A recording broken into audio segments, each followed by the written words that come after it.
जय जोहार। अपन देखा तो न्यूज फर्स्ट 21 में हूं अपन के संग ललिता चक्रधारी। चलो शुरू करथन बिहनिया के खबर। भारत जोड़ो यात्रा ले घबराइस बीजेपी। सीएम भूपेश बघेल बोलिन ये चुनावी मुद्दा नहीं पर डर ऐसे कि 500 जगह ईडी आईटी और सीबीआई के छापा।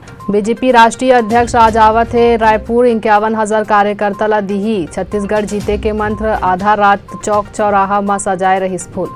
छत्तीसगढ़ में आज ले 33 जिला मनेनगढ़ चिरमिरी भरतपुर और शक्ति के उद्घाटन। सीएम हा रोड शो और जनसभा घलो करही। यूएन चीफ एंटोनियो गुटरेस 2 दिन बाद पाकिस्तान जाही। बाढ़ प्रभावित इलाका के करही दौरा।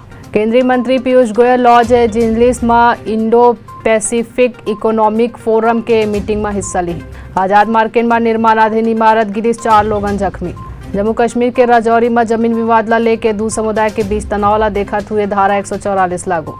ओलंपिक में गोल्ड मेडल जीते पर उत्तराखंड के खिलाड़ी ला मिली 2 करोड़। सरकार हा बढ़ाइस राशि। रक्षा मंत्री राजनाथ सिंह और विदेश मंत्री जयशंकर हा जापान के पीएम फूमियो किशिदा लेकर इन मुलाकात। लखनऊ के होटल अग्निकांड के इलाहाबाद हाईकोर्ट ली संज्ञान।